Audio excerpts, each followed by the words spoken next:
Okay, good afternoon, everyone. My name is Adam Weiner. I am the founder of Continuous Media, and I'm moderator for today's panel on best practices for playback. Packaging delivery, as you can see. We have a great panel here representing various facets of the streaming industry, and I'm going to have them introduce themselves one by one, and we're going to get right into the discussion. We're going to make this as exciting as we possibly can for you. So, we'll try to keep the jokes to a minimum, but hopefully we'll be full of good information for you. Okay, so to my right, off you go. I'm Richard Osterreicher. I'm the Chief Executive of Streaming Global. We're a technology provider for the streaming industry. I'm Alex Zambelli. I'm a technical product manager at the Discovery Video platform, which is now, as of last 2 weeks, part of Warner Brothers Discovery. My name's Kevin Odden. I'm the Vice President of the Americas for Quilt, Open Caching. My name's Raul Santos. My pronouns are he and him. I'm the Senior Manager for Streaming Engineering at Peloton. Great. So as you can see, representing infrastructure, publishing, direct-to-consumer, both ad-supported and subscription. Everybody's coming at it from a different place. So before we get into sort of the more meaningful discussions around the specifics of this topic, I like to start this panel with a simple question of what do you think is the thing that you find the most challenging for you or your company to provide a really great experience to the consumer? And we're going to get into some of the more details in a bit, but from the 100,000-foot view, what would you say it is? We'll start here with Richard. The latest thing is definitely cost of delivery from a technology provider point of view.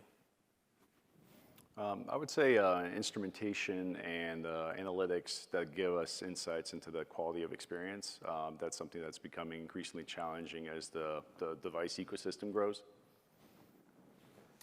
I'm going to take maybe a little bit different tack on the challenge, and I think what it is in distributed delivery, it's really innovation, finding ways to make the technology better in really, really meaningful ways, not just incremental improvements. So I would say innovation in general.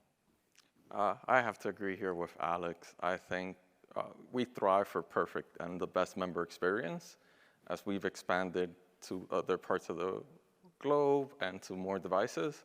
Making sure that our members have the best optimal experience and consistent experience around all devices is a challenge. So as you can see from those answers, it's a pretty wide-ranging set, right? Everybody is probably facing all of those things, but the ones that come forefront to your mind here is going to be whatever you're facing on any given day. So I think we're going to start here with a discussion around everybody's favorite topic of latency. So as you look at the delivery, latency becomes a really important piece. The most notable is discussions around sports, of course, right? And I have a good friend who works at one of the major betting platforms. And I remember Reed Hastings saying in Netflix that his biggest enemy is sleep. And so my friend at the betting platform said his biggest enemy is latency. So as that is the topic for this conversation, latency, what are some of the challenges that you've seen? And we'll start again with Richard here on my right, Streaming Global. What are some of the challenges you've seen specifically around latency? And I know that you're focused oftentimes around the globe, and it's different by region potentially. And you can talk a little bit about that. Sure. We definitely focus on deployments in different parts of the world and very different connectivity capabilities. So one of the deployments we did was across multiple nations in the continent of Africa, where while there's 4G, it's a mobile-first continent for delivery of content. But with live and linear content, it's not only is it 4G and 3G, but a really large part of the audience is still 2G cellular, which is an extremely small amount of bits to be able to deliver a meaningful video experience through. But what we also found was when we start shaving bandwidth usage to try and save on cost and then save on latency, it becomes where are the biggest bandwidth uses. So at Streaming Global, we realized the manifest files or the conventional way that metadata was being delivered was really taking up a sizable chunk of the delivery. So we invented a new way to deliver metadata that uses real-time messaging. And there's no longer HTTP back and forth requests for manifest files or the parsing required to deliver that content. When we did that, we were able to deliver live news 24/7 over 2G cellular across Africa, and we did it in sub-second latency. We just found out it was an amazing change in the conventional streaming approach just by changing the metadata delivery that brought a lot of different benefits. I would probably guess, many of us sitting here at home on our couches, fat pipes, TVs, don't really think about 2G very often anymore. But many parts of the world are still thinking about that. But I would guess that technology advanced by Streaming Global to separate that is applicable to all delivery. It is, and we found we started delivering content from different parts of the world. We've streamed from India, South Korea, all over Europe, not just Africa, and of course Latin America, to and from the United States. And we found by improving the overall pipeline, how the metadata is delivered, how the fragments are made available, we're able to do this from point to point on the earth without having to put POPs in the middle, without having to deploy to CDNs along the way. And it's made a really big difference in the delivery performance and cost for our customers. Yeah, I'm going to jump over to Kevin. And also, I just want to say also to the panel, and I've said this to you guys before, but jump in, feel free to jump in at any point. Don't be shy. We're all friends. So Kevin, I just want to, first, for those of you who don't know who Quilt is, he's going to tell you just briefly who they are, but you should already. But on the same topic, I would assume that you have some relevant information. Yeah, absolutely. So Quilt is a really interesting story, and I think probably thinking back, 5 years, 10 years, when people really started talking about federated CDN, embedded caches well inside of the service provider networks. That's really our mission. It's more of a movement than anything else. And really what we're trying to do is push as much infrastructure as close to those end user customers as we possibly can, right? And so a lot of what Richard was saying, the work that they've done, which is amazing in Africa, we actually started with Latin America, and we did a similar deployment to what you're talking about. But then we actually started looking at the United States, and we determined pretty quickly that there's close to, call it between 7 and 10 million people in the United States that don't have the ability to get, 5G is a dream that's 10 years away, right? If they can get 2G, it's amazing, right? So what we've started doing is we've started deploying these caches much closer to the actual end user customers. And then what the knock-on effect of that is you have these aggregation of requests much deeper in the network. So it saves money, it saves time, it saves latency for everybody in that value chain. And so that's really our mission. We're trying to push as much of the infrastructure as deep into these networks as we possibly can, and then really put the end user customer back as the focal point in all of these conversations. Because I think in the last few years, depending on who you talk to, the customer has kind of gotten lost in the shuffle. Because at the end of the day, who really owns this customer? Is it a content producer? Is it a CDN? Is it a service provider that's providing that internet access? And really what our idea is that we're gonna get everybody on the same page, and we're gonna remind everyone that the most important interaction in that entire value chain is the customer happy, and are they getting the service that they actually want, right? And so I think that really ties back to this idea of latency and how do we provide services that are really meaningful and experiences that are meaningful for those end user customers. I would think pushing it out too, as close to that. It's always the last mile problem is never goes away, right? It's still something we're talking about, and we will probably talk about forever. But you know, the cable business all taught us that you know, if you're not happy with your service, you hate your cable company, not necessarily the content provider who may be withholding the content. Did those age-old battles of carriage, but it's the same sort of thing, right? If you can get closer to solving that last mile dilemma, That's it. it's actually making all of the players in that value chain that you just discussed, right? The service provider, the CDN, the content providers, everybody's happy. Yes. Right? And that's really the key. Any thoughts on latency? I mean, obviously, for you, Alex, I would think latency is a different discussion slightly because, you know, as a direct-to-consumer content provider, especially one who has advertising as part of its offering, you know, once you start integrating other systems into the fold, it just complicates things.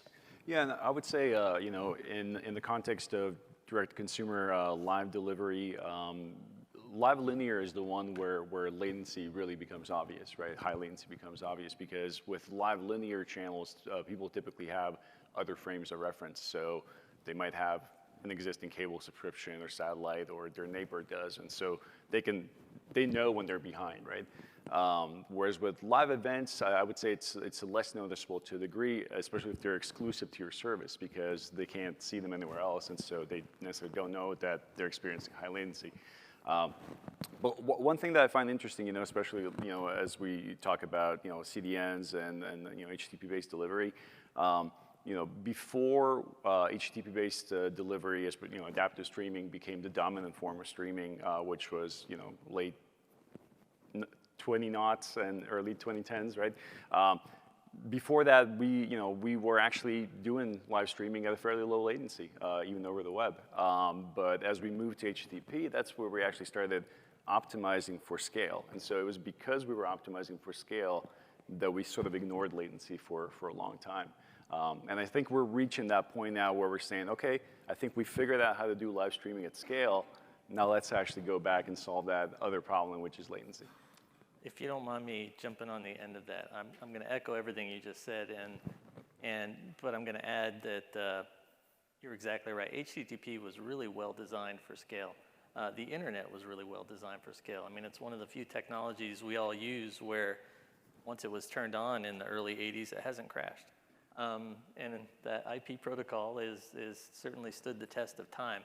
What we tried to do when we were reinventing how metadata can be packaged and delivered side by side with packaged fragments was actually modify media delivery to fit what the internet was originally designed to deliver, rather than trying to change the internet to fit big chunks of media. And I think we've had a lot of success with that, but it certainly made me think of it the way you were describing it.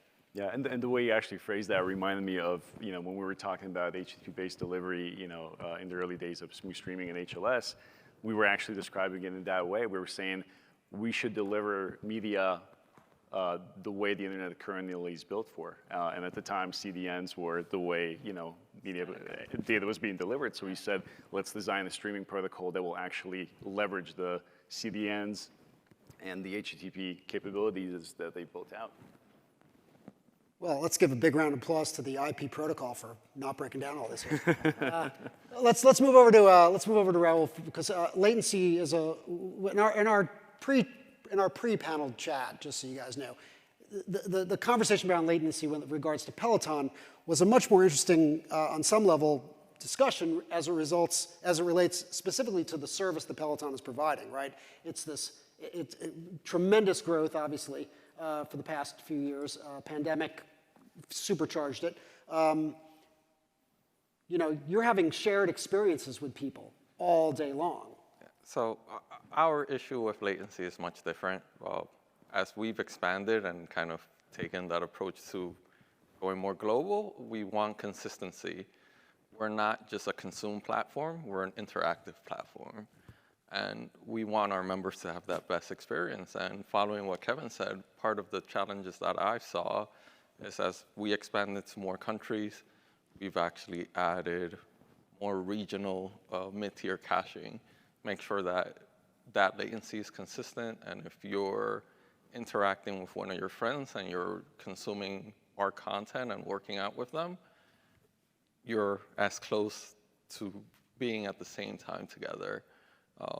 Keeping that consistency is very difficult, and Yeah. it's not solved yet.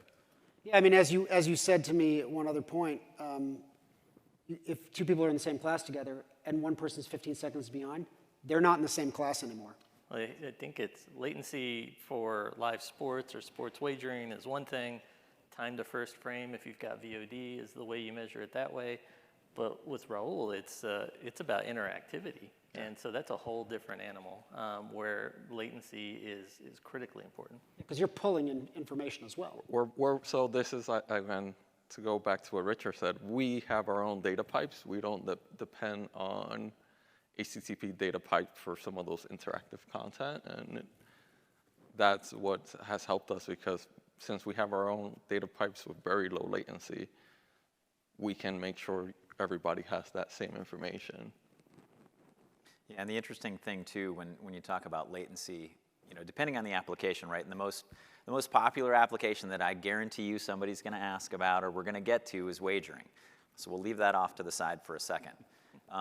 But the other interesting thing about latency, there is an opportunity to beat latency by inducing delay and forcing synchronization, right? So there's also this kind of concept of if everybody's at the exact same amount of slowness, nobody notices, and it's amazing. Right, so there's event versus live linear. Exactly. Right, so there's a lot of ways that you can attack this without just saying, hey, I've got to be at 5 milliseconds at all times, or things get out of sync and people have a less enjoyable experience.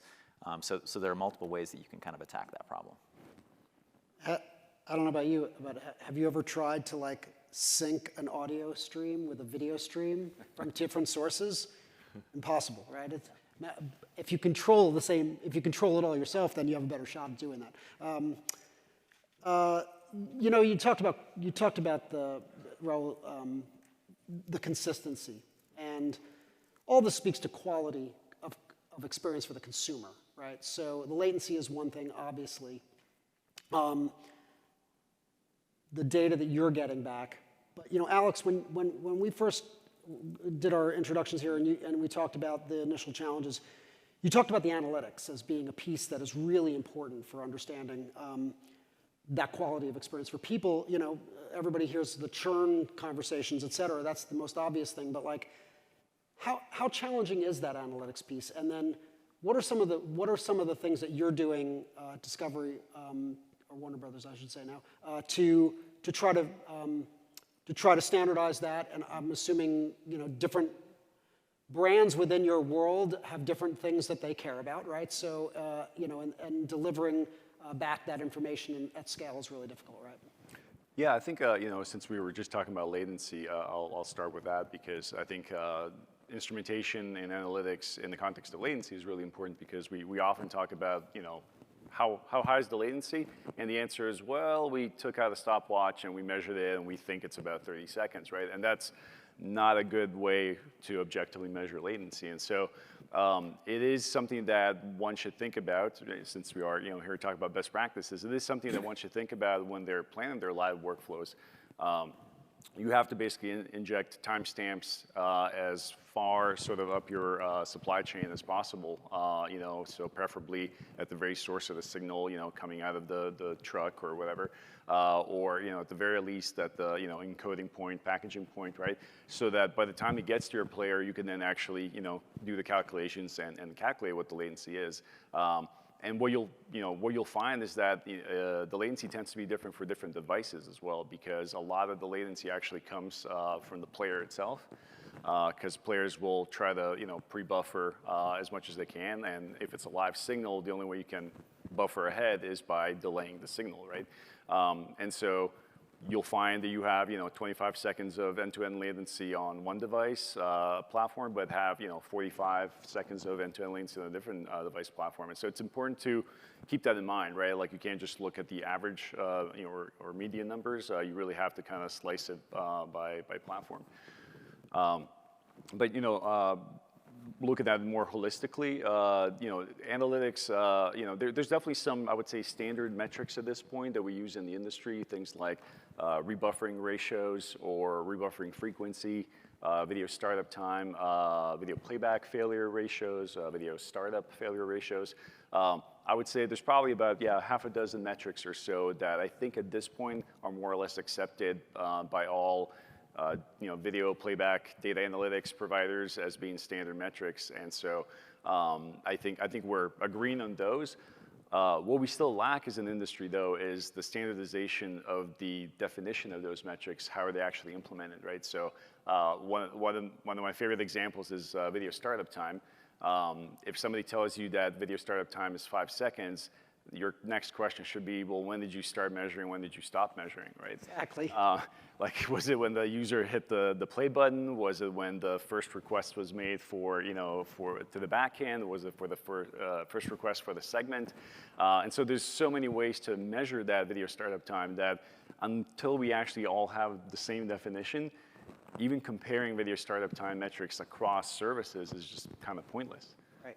And then adding in the advertising situation further complicates that. Yep. Right. So before I get to Richard or Kevin on this same topic, just Raul, on the measurement analytics piece of this, I'm assuming that the dashboarding for you is pretty significant as far as making certain that the quality is there.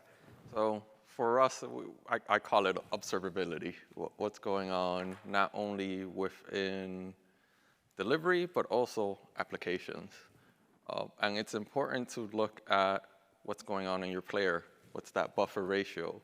Not only looking at that ratio, but understanding what are the outliers. Because if you are looking at buffer ratio across your fleet and you're not looking at what are the outliers, but you have one platform that kind of overshadows everything and destroys your averages, you're not looking at the full picture. And you're forgetting about that set of members in our case. Looking at all the data, what's going on in the CDN, and CDN logs are extremely valuable.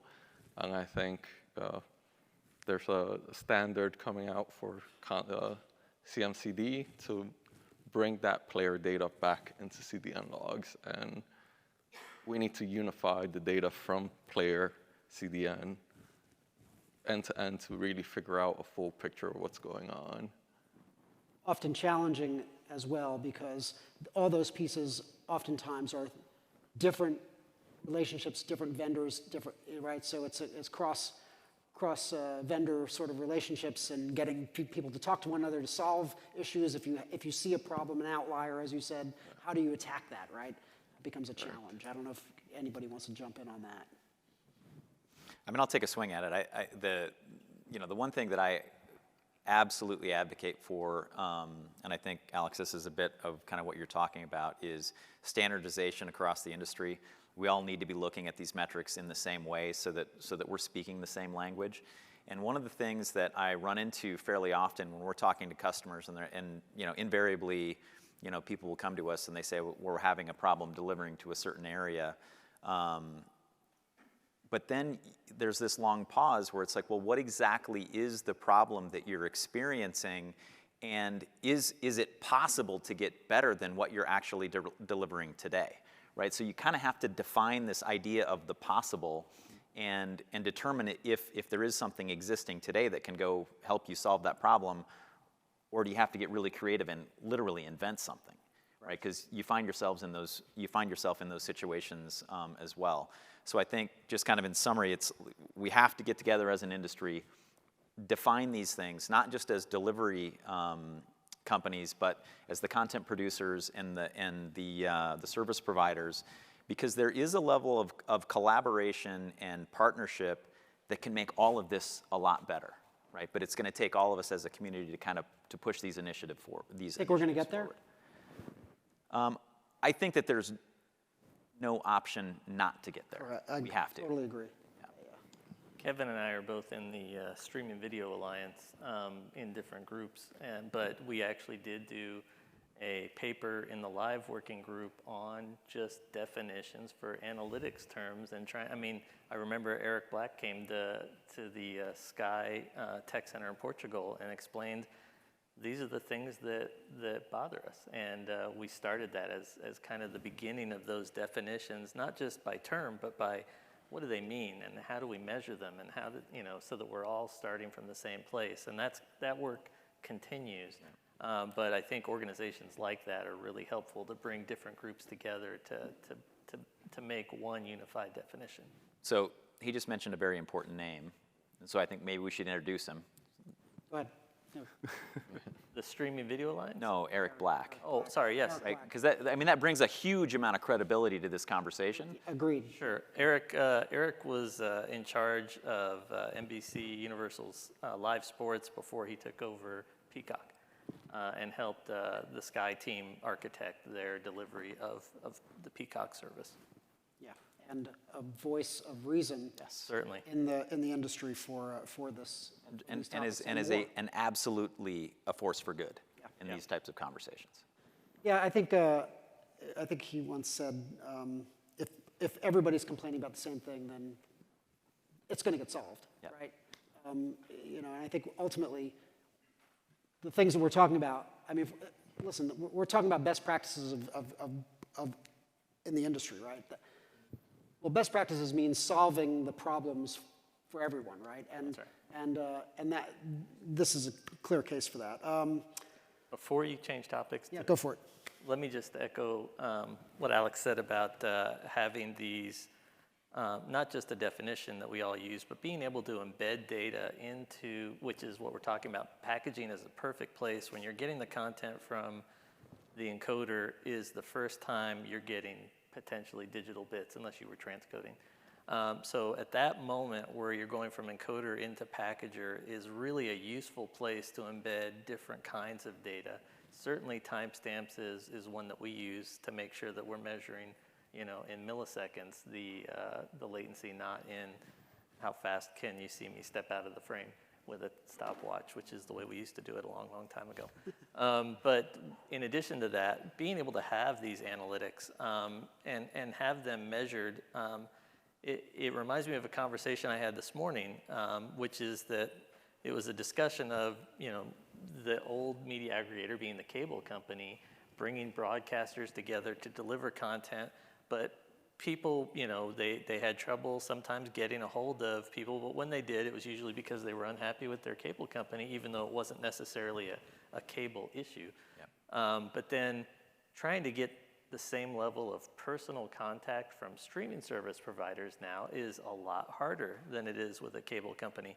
But it's also an opportunity for, as we move into this digital delivery, to be able to use these analytics, to be able to identify these problems before the customer experiences them, and potentially make changes along the pipeline from packaging on down to improve and keep the viewing experience as high quality as it can be, even before somebody is looking to reach out and touch somebody at their service provider.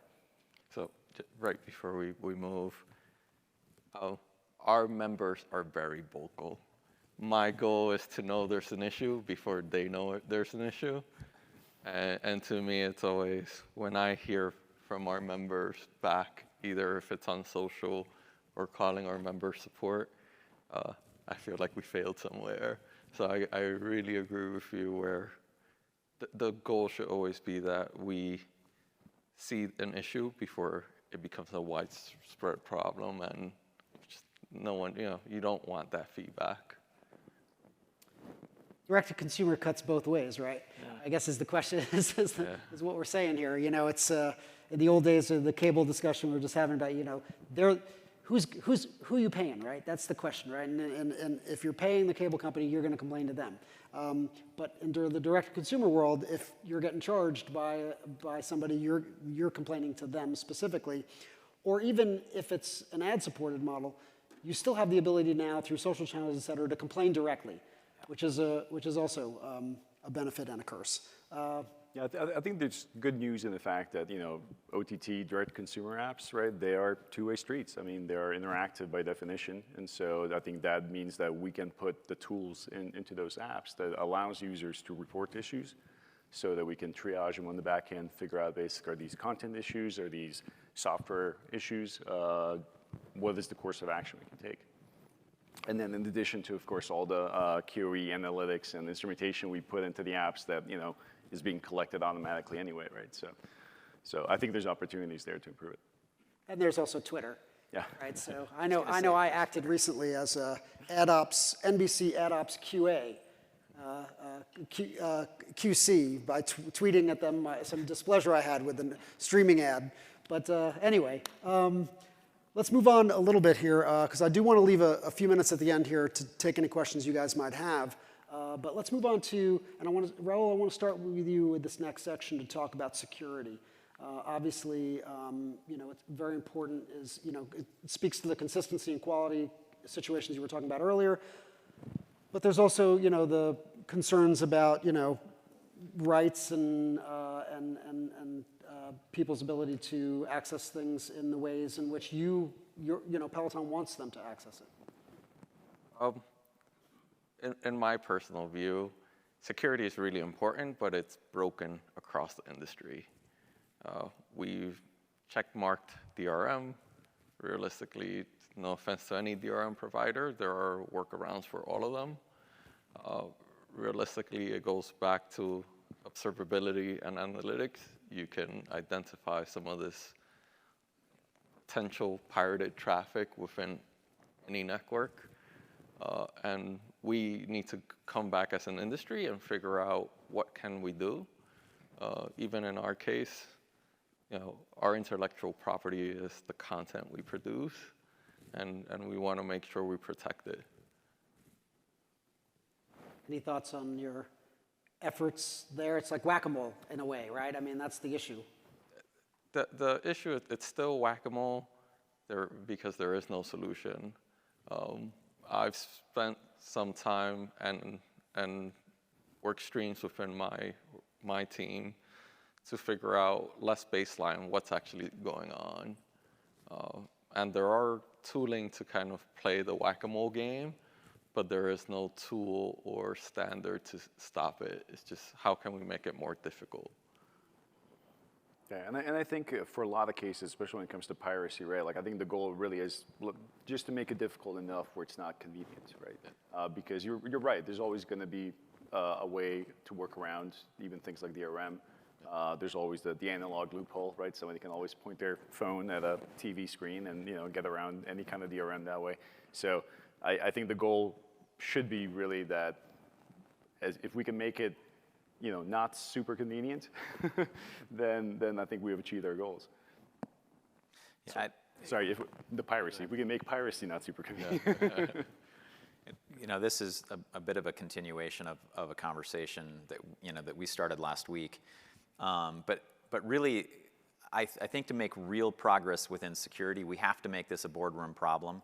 All of us collectively, we have to quantify this. We have to make sure that we don't start negotiating with ourselves around what's possible and what's not possible, because there's a lot of creative minds and there's a lot of ways for us to really put this in the forefront of all of our minds, right? Because I think there's a full generation of folks that are kind of coming up where password sharing is not like a taboo thing. It's common practice. Right, and so this goes way bigger than did somebody steal a stream or that kind of a thing. It's something that we have to address as an industry, and we have to figure out how big of a problem is this, quantify it, and then decide if the problem is big enough for us to actually point real guns at it to go fix. Because I think across this panel, we've all talked about it. There are some solutions that are out there, but it's not nearly robust enough, and it's not solving the problem because we just went through March Madness. Like, how many streams were on Reddit and on Twitter and these different places where they're literally stealing the stream, they're overwriting ads, they're monetizing somebody else's content, and yet they were allowed to do it, right? And that's not a security offering problem. That's an industry problem that we have to address as a group. I'll add to the end of that. You're all three exactly right, but it's a very large problem, and it's not specifically DRM as a failure. Right. I mean, looking back from the broadcast era, it was about how do I, it was the old home box office or Showtime, which had a little box on your TV with a key in it. You're dating yourself. You're dating yourself. Sorry, yes, I did. We don't know what you're talking about. That was really just to stop people from viewing content that was paid content. And to DRM kind of grew up around that as a way to try and respond to digital delivery of that kind of content, but block it without having to have physical means or some kind of chipset in the home in a set-top box, another set-top box. And obviously it has failed miserably. It's overkill in what it does because it is defined by originally the studios pushing from the end, but there's so many tools to thwart it and to work around it. And back to Eric Black, when he gave that speech at Sky, it was about screen scraping tools are good enough. I can get all of the same content without the DRM wrapping using those kinds of tools. And there's more tools than that. I think now that we've transitioned much more into digital delivery, streaming service delivery of linear content, you've got multiple surface areas to protect. It's not just the content when it's being delivered, but now you've got content at rest on storage servers that are in data centers or in cloud providers, which are all targets for cyber attacks at that point. In addition, we've seen in the news over the last year multiple services taken down because they're using cloud providers for important back office features like customer sign-in and other things. And if you can stop the customer from accessing the content, you've stopped the service. And by taking down those kinds of services, those are all areas that I think speak to the topic of security in our industry and all things that need to be addressed wholly. It's hard enough dealing with the thing you control, right? But to your point, it's all a daisy chain with many other vendors and providers. And, you're only as good as your weakest link, right? That's part of the issue here. I mean, I worked most of my career at CBS, and I know that we would get those same conversations or emails or trainings about, you don't click the link that looks suspicious because they could come and steal our content, right? But meanwhile, Eric Black talked about the scraping, and I think he said something to the effect of you can solve it one time, but there's always going to be the next technology that's going to enable it again in some other way to get around the thing that has now been put in place. So it just becomes more and more challenging, I would think. That sounds all doom and gloom, right? I mean, on some level, I want to just to give you a little positive spin. Yeah, there you go. Streaming Global. We work with commercial customers all day long, but we also do public sector work, which I won't talk about other than to say the security requirements for that kind of content are through the roof. It's life and death. It's not whether or not my library got released. So both are really important. One's really important to business. The other one's important to national security. But we have spent a lot of time. Again, I can't go into this one, but from the packaging standpoint on, it's multiple layers of security to make sure that data. If you look back at when cyber attacks first started, it was about data at rest, data in motion, data at the endpoint. We have to cover all of those things in some of the streaming that we do, but it's focused solely on public sector. Some of that might actually be useful on the commercial side. I don't think it's lost on anybody when you talk about content in the context that we're all talking about content. Our job is to get content into people's hands, right? The only way to have a truly secure platform is you don't give anybody access to it. So we have to kind of start with this idea that first, we have some really cool stuff that we need Not to great get out there. business model. There you go.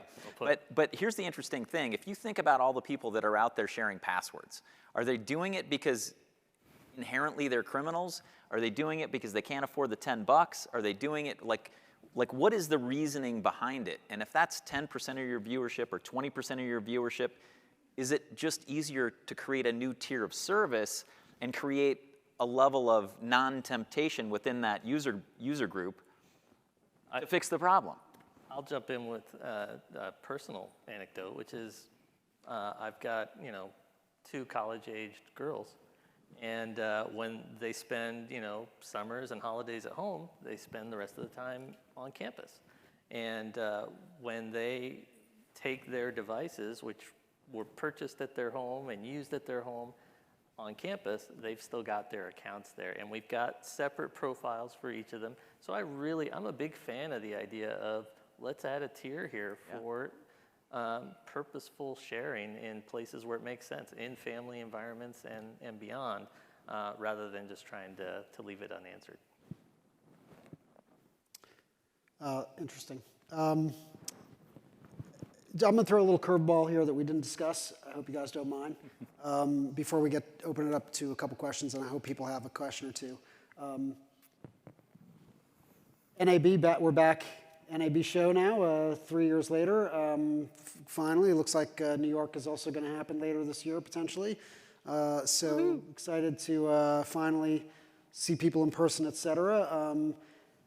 3 years is a chunk of change, and the industry didn't stop moving during that time.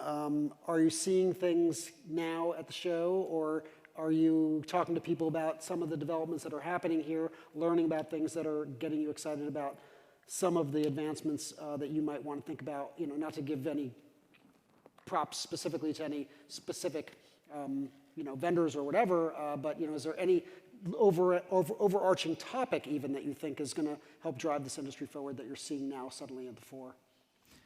I'll jump in. So a couple of things that I've noticed over the last, that we've all noticed. I don't think that this is going to be earth-shattering to anyone in this room. But quality content has reached a level that we have never in the history of this planet seen before. There is so much amazing content out there at this time. There's too much to consume, right? Everybody's spending, huge dollars on creating these amazing entertainment platforms that I really feel like we are. If this isn't the golden age, I can't wait to see what's next. And then the same thing with live. Audiences now in the last 3 or 4 years have truly become global. Currently I'm watching Copa do Brasil in Brazil, obviously. And I didn't even really know that was a thing 3 years ago, right? And my kids are into European soccer that they've never been into before. So I really feel like this is the golden age, both episodic, VOD, all of that stuff, and then the live and just accessibility. This is an amazing and very exciting time. If you would have told me a couple years ago that I would love F1 racing, I would have told you were crazy. Thank you, Netflix Drive to Survive, right? So, right. I mean, there's going to be a race here in Vegas. I mean, it's stuff like that. It's driving people's interests and use. Anybody else want to jump in? You mentioned, we're back. It's exciting to see people, to be face to face and meeting, and it makes such a difference when we're able to interact. This morning I was in a conversation, again, aging myself. I was in a conversation where I said, I've been coming to NAB since 1989, off and on. So the 3 years off didn't hurt too bad because, I'm used to taking little breaks here and there. The gentleman I was talking to who runs a company said, really, I was born then. And which I thanked him for saying that in front of a crowd.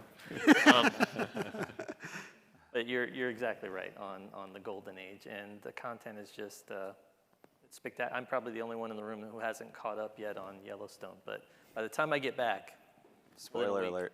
Don't. Okay. Anybody else? I can add a bit. In our, as you're saying, accessibility and kind of this globalization of content, this was really happening. Even for us, we've strived for accessibility, and we've also, you can take a Spanish class with English subtitles, which if you don't know Spanish, you can still consume and work out with our instructors. Same with our German content. They're able to take Spanish classes, they're able to take English classes, and I think for the first time, we can actually be global and communicate. And the technologies that you see here and the technology where the industry is going is making it easier for us to communicate in a way that you've never seen. The past 2 years alone, communication completely changed. Yeah. And that's not only in the workplace, it's also in content consumption. To Raul's point, the world's certainly getting smaller with this technology, but the audience size is still growing tremendously right now. So in addition to content, the audience size, I mean, this was the best year yet for streaming the Super Bowl, but compare it to cricket in India, and that's, you'll get games that are 4 times the size of the Super Bowl in viewing audience. Just think about that for a second. That's, from a streaming standpoint.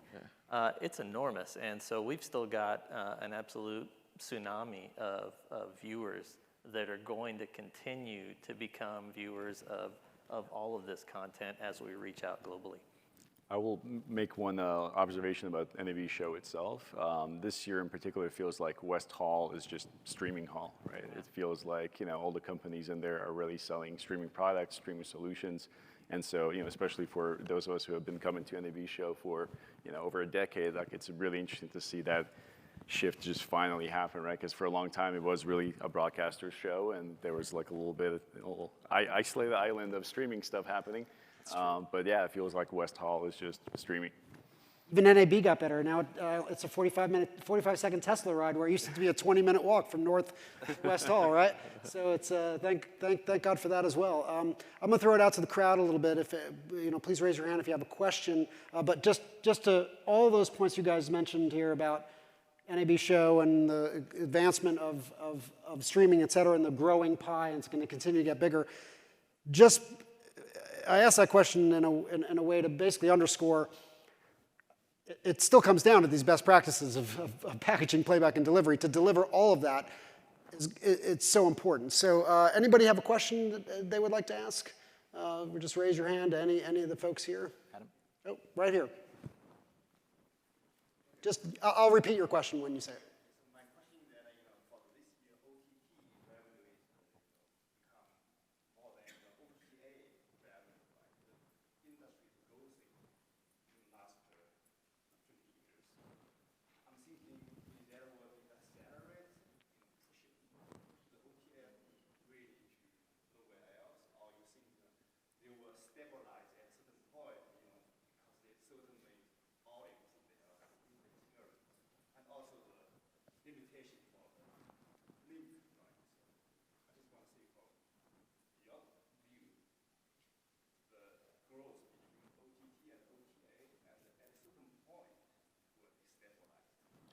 Okay, so the question he's asking is,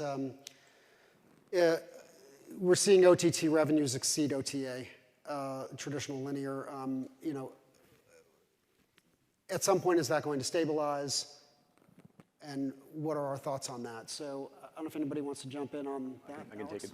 I'm not sure whether, when you say OTA, whether that included cable and satellite as well, but assuming it did, I think there definitely we'll continue to see that trend because we're seeing the audience shift from cable to OTT, from satellite to OTT.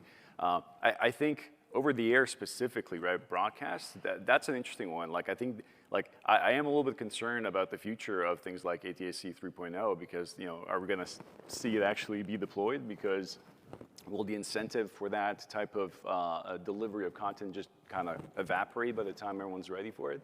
So I am a little bit concerned about over the air specifically, but I think with cable and satellite, I think that trend will continue. I think that's just, we're changing the medium. We're not changing necessarily the content or the audience, right? The audience is just going from one medium to the other. And as we've seen, with all the consolidation in the industry, a lot of the companies are, own both, right? And so somebody like Comcast, right, owns both Peacock and, Comcast Cable. So I don't think that trend is going to stop. Yeah, I'll give an opinion here, even as the moderator. I will say that radio didn't destroy newspapers, TV didn't get rid of radio, internet didn't get rid of TV, right? Linear is going to continue, right? It's still a tremendous force in many of the, the P&Ls of all the major media companies. It's just a monstrous piece. The carriage, retrans, all of that. It's still a tremendous ecosystem. So I don't necessarily think that linear is going to go away by any stretch of the imagination. I think there's just going to be a new balancing act. And I will also say that all the doom and gloom this past week about Netflix losing subscribers, I saw that as a spin for positive in that specifically for ad-supported streaming, in my opinion, nothing is going to accelerate the growth of accelerate the global advertising ecosystem possibly more than that news, right? If Netflix is going to create an ad-supported tier model that is going to be worldwide, it's going to accelerate the agency world all over to try to meet that demand. Because that's going to be a really great targeted opportunity for advertisers. I'm just going to tag on to that. That was a great question for this panel. Even though this is about packaging and playback and delivery, all of the examples you just gave, radio and newspaper and TV, what changed was the transport. All those services are still there, but you're not going to the paper stand anymore. You're going online. You're not going to necessarily schedule your time around when your show's going to be on. You're going to watch your show when you're ready. And so it's the transport, which comes back to all of these pieces, that has shifted over those years for each of those medium types. Question? Right there. Pretty quickly, have you been experimenting with new protocols like CMAP, where to see and so on? What is the experience and what has been the challenge over there? I hope I'm going to get. So the question was, have you been experimenting with protocols like CMAP, where to see low latency? What are the challenges that you find, and what's your recommendation experimenting with them? Okay, so experimenting with new protocols, low latency protocols, CMAP, et cetera. So anybody want to jump in on any of that? I can jump in. With CMAP specifically, first of all, I personally don't think of it as a new protocol. I think it's really just it's a standardized media presentation model, and it's a standardized media container format that allows us to achieve interoperability between HLS, Dash, and potentially other future protocols. I think when we talk about protocols, I think the transport protocols is where there's potential for some experimentation with things like QUIC and HTTP2, because if we're continuing to deliver over HTTP, then why not deliver over QUIC or HTTP2? And multicast, I think at some point is going to make a comeback. I think we're going to see more multicast used as a way of getting the content down to the edge as close to the last mile as possible. So yeah, I think the opportunities for experimentation lie there. I think I'm glad CMAP exists because I think that allows us to achieve the interoperability on top of those transport protocols. And UDP is making a comeback. I mean, it's kind of a joke, but it's like that was the one thing that was like the death blow of all networks in the early 2000s, late 90s, and it's making a comeback, right? The last time multicast was Exactly. UDP based. I think we got time for one more question right here. Yeah. I had one question. So, I understand that you guys said that you embed like time codes and source to be able to measure latency. Like, do you guys use any other tools, or what tools do you use to be able to measure latency? What tools are available to measure latency beyond just time code insertion? So Streaming Global specific, we support all the major industry players. We don't make a player because industry doesn't need another player. But all of the major players, whether it's Brightcove's Video.js or Theo or Bitmovin, all have their strengths and weaknesses, but they also all have an extensibility model. So we made a plugin for all of them that is 100% optional. But if you want the advanced analytics and sometimes some buffer information that you can't get out of the player, we just use that extensibility model. So in addition to packaging things in early, right after encoding, like timestamps, we'll actually put plugins right at the viewing client. So from every single person watching it, we can get exact measurements from end to end on that pipeline. Okay, with that, I want to thank all of you for attending in person, and feel free to reach out to any one of us afterwards, and LinkedIn, all those things available to any one of us, I would assume, potentially. So Raul, Kevin, Alex, Richard, I want to thank you very much for your time. It was an excellent discussion, and thank you very much. And stick around. Streaming Summit continues right after this. Good job, guys.